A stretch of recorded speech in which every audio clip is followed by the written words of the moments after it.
PFI एक formula बेच रहा था समर्थकों के लिए कि 2047 तक भारत को इस्लामिक राष्ट्र बनाना है। कट्टरपंथी सोच वाले लोग इस वजह से भी पीएफआई से जुड़े, लेकिन इस देश में या पूरी दुनिया में जिसे भी लगता है कि किसी देश को इस्लामिक राष्ट्र बनाने से उस देश की सारी समस्या दूर हो जाएगी और इस्लामिक राष्ट्र बनते ही शांति की स्थापना हो जाएगी, उन्हें एक कड़वा सच बताता हूं। अंतरराष्ट्रीय हालात और अलग अलग देशों के हालात पर रिसर्च करने वाली संस्था है पीस रिसर्च इंस्टीट्यूट ओस्लो। इसने 1946 से 2013 के बीच इस्लामिक राष्ट्र के हालात पर रिसर्च की। अब जो लोग सोचते हैं कि भारत इस्लामिक राष्ट्र बन जाएगा तो यहां अद्भुत हो जाएगा, उनको मैं बताता हूं कि यह रिसर्च क्या कहती है। इस रिसर्च में क्या पता चला, सुनिए। दुनिया में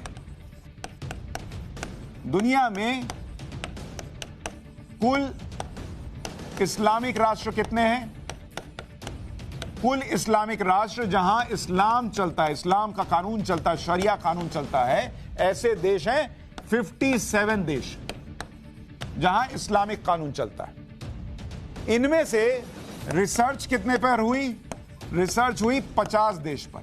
इन 57 में से 50 पर रिसर्च हुई। उस रिसर्च में क्या निकला? उस रिसर्च में यह निकला कि इन 50 इस्लामिक देशों में से 36 देश ऐसे हैं जहां पर क्या चल रहा है? वहां गृह युद्ध चल रहा है, इंटरनल कॉन्फ्लिक्ट चल रहा है।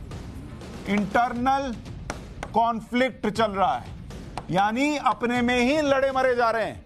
50 इस्लामिक देश में से 36 इस्लामिक देश अपनी ही लड़ाई लड़ रहे हैं। वहां कोई हिंदू नहीं है, वहां कोई बीजेपी नहीं है, वहां कोई आरएसएस नहीं है, लेकिन आप लड़े मरे जा रहे हो अपने में, और यहां लोग चाहते हैं भारत को इस्लामिक राष्ट्र बना देंगे।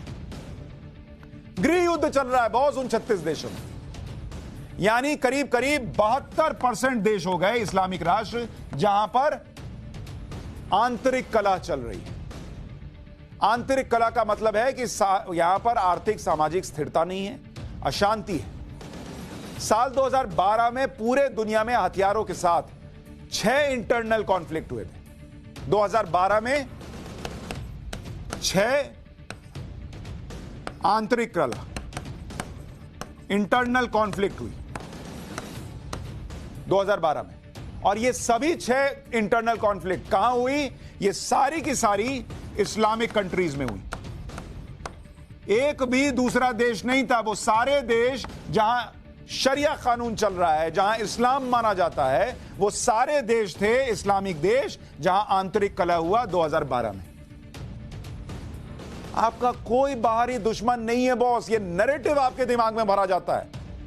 भारत से बेहतर जगह नहीं है मुसलमानों के रहने के लिए, ये समझिए। और इसलिए है क्योंकि ये देश सेक्युलर है, यहां बहुसंख्यक हिंदू है जो शांति में, सौहार्द में विश्वास रखता है। इस बात को समझिए।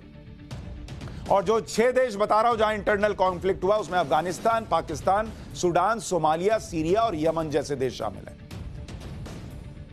इन 6 इंटरनल कॉन्फ्लिक्ट में 9 रेबल ग्रुप शामिल थे। 9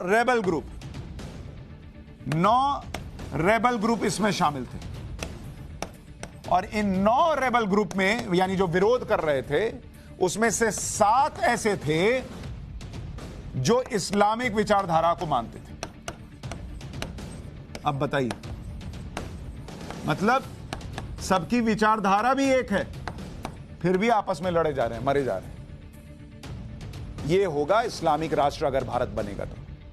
इस्लामिक राष्ट्र, टर्की के राष्ट्रपति ने साल 2019 में यह कहा था, टर्की के राष्ट्रपति ने इस्लामिक राष्ट्र 2019 में क्या बोले? दुनिया के सभी इंटरनल कॉन्फ्लिक्ट में से 60% कॉन्फ्लिक्ट कहां हो रहे हैं? मुस्लिम देशों के अंदर हो रहे हैं, यानी आपस में आप लड़ रहे हैं।